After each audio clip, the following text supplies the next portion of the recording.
Pessoal, a professora Ivânia aqui de volta, continuando, nós vamos continuar falando de bactéria, então, aí, né, seres unicelulares, procariotos, que podem até formar colônias, já vimos tudo isso, e que são cosmopolitas, bactérias vivem em todos os lugares aí, no planeta, na verdade, né, galera?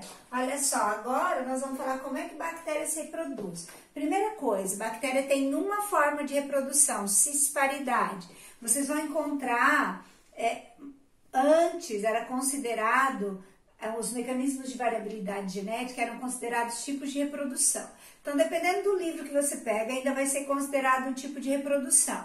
Mas os livros mais novos de biologia, então aí, a bactéria só se reproduz de uma forma, cisparidade. O que é cisparidade? É uma reprodução assexuada, onde uma bactéria se duplica, ela forma duas, galera. Então, imagina vocês, isso às vezes cai até naquelas questões de biologia com matemática, né?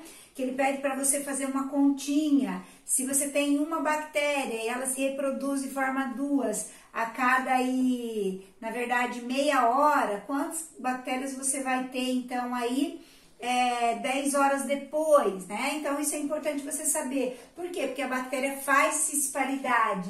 Uma bactéria se divide em duas bactérias. Na verdade, em biologia, uma divisão é uma duplicação, né? Que ela duplicou, formou duas bactérias, ela duplica o DNA, forma duas. Galera, essa é a reprodução da bactéria. Assexuada por cisparidade ou bipartição. Em alguns lugares também divisão binária, tudo a mesma coisa. Então, agora, nós vamos falar de outros mecanismos de reprodução da bactéria, de outros mecanismos que a bactéria faz. Então, nós vamos falar agora de mecanismo de resistência, que é a esporulação. Gente, quando o meio não é favorável para a vida da bactéria, ela consegue jogar toda a água da célula fora, então ela sofre um processo de desidratação, e forma um esporo. O esporo é uma forma de vida latente. O que é latente? É um estágio de morte aparente, tem aparência de morto. Não respira, não se alimenta. Mas está morto? Não, não está morto, está em estado de latência. É o caso do esporo. Imaginem vocês que as bactérias, o esporo, ele resiste a altíssimas temperaturas, ele resiste a variações de pH. Então, é uma forma de resistência. Quando a coisa não fica boa para a bactéria, o que ela faz? Ela esporula. E quando o meio fica bom de novo, ela desesporula e volta ao seu estado normal. Então, a bactéria é capaz de esporular e desesporular depois, galera. Quando o meio se torna, então, quando o meio se torna mais favorável novamente para a vida dela. Então, é uma forma de resistência. Por isso, galera, muitas pessoas se contaminam de doenças bacterianas, não porque adquiriram a bactéria, mas porque adquiriram o esporo. O esporo pode ficar num alimento, né? Ele pode ficar aí e nesse estado. A bactéria, ela tá lá no alimento, mas na forma do quê? De um esporo. Aí, se ela cai no meio propício, ela desesporula. Quando ela desesporula, ela começa a fazer essa cisparidade. Se eu jogar um esporo da bactéria num bolo, por exemplo, depois eu coloco o glacê. O glacê do bolo tem açúcar, tem nutrientes. O que a bactéria vai fazer? O esporo vai desesporular. Quando ele desesporula, voltou ao estágio normal de bactéria, começa a fazer cisparidade, se multiplicar naquele glacê, naquele bolo. Então, aí, isso acontece com os alimentos. Quando alguém tem uma intoxicação alimentar, é porque comeu um alimento contaminado com bactéria. Provavelmente foi contaminado através dos esporos. Então, olha só, agora nós vamos falar um pouquinho, nós já falamos da reprodução, do mecanismo de resistência, que é a esporulação, que em alguns livros antigos falava que era uma reprodução, não é considerado uma reprodução. Galera, olha só, agora mecanismos de variabilidade genética. Como é que a bactéria evolui geneticamente? Primeiro, a conjugação. Então, tem lá duas bactérias, uma encontra a outra, né? E aí, uma bactériazinha encontra a outra, uma fala assim, nossa, que plasmídio lindo você tem. A outra fala, nossa, que flagelo lindo você tem, né?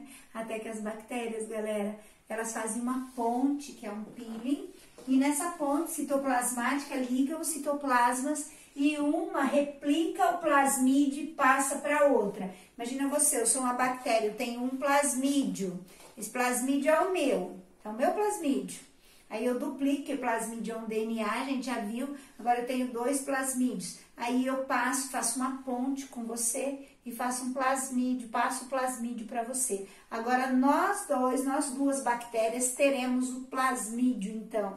Galera, se o gene do plasmídio promove resistência a um antibiótico, a outra bactéria também vai se tornar resistente.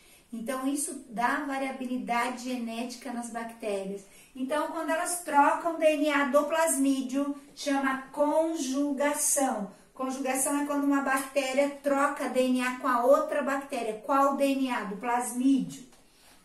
É como se uma funcionasse como macho e a outra como fêmea. Quem duplica e doa o plasmídio funciona como macho. Quem recebe o plasmídio funcionaria como fêmea. Mas as bactérias são seres assexuados, tá, galera? Então, olha só, agora nós vamos falar de um outro mecanismo. Transdução. Transdução é a variabilidade genética na bactéria promovida pelos vírus bacteriófagos. Os fagos ou bacteriófagos são vírus que se reproduzem em bactérias. Então, o que eu tenho aqui? Ó, essa bactéria aqui acabou de morrer. O DNA dela estraçalhou, porque o vírus faz isso no DNA bacteriano. E esses vírus estão nascendo, rompendo essa bactéria. Não sei se vocês conseguem visualizar, mas aqui, ó, esse vírus está levando um pedaço do DNA dessa bactéria.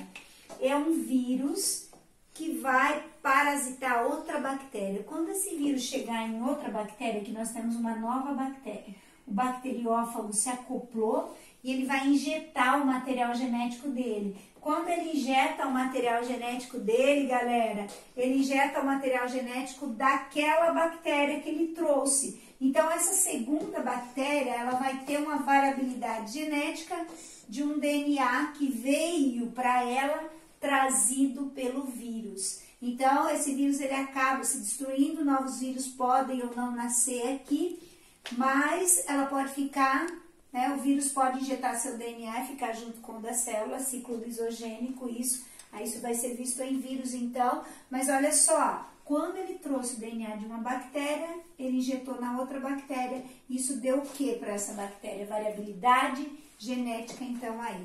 Galera, agora, mecanismos de variabilidade, conjugação pelo plasmídio, transdução quando o vírus leva o DNA de uma bactéria para outra e transformação. O que é uma transformação, professora? Olha só, galera, uma bactéria, eu sou uma bactéria e uma bactéria morreu aqui perto de mim. O DNA dela vem, entra, passa a minha membrana e se mistura com o meu DNA. Então, na transformação, olha só, tem uma bactéria, ela morreu. Quando ela morreu, ela liberou DNA, fragmentos de DNA. Esses fragmentos de DNA são capazes de entrar na outra bactéria e se incorporar ao DNA dessa bactéria. Isso é chamado, galera, transformação. Então, existem 3 mecanismos de variabilidade genética. Conjugação, troca o DNA do plasmídio, uma passa o plasmídio para outra. Transdução, quando o vírus leva o DNA de uma bactéria para a outra, o transporte do DNA de uma bactéria para outra através dos vírus. E transformação, quando o material genético do meio, proveniente de outras bactérias, são incorporados ao DNA dessa bactéria. Pessoal, olha só, Biologia da Ivânia, se inscreve no canal, dá um like aí, né? Para eu saber que vocês estão assistindo às aulas da professora, tá bom? Um beijo para vocês!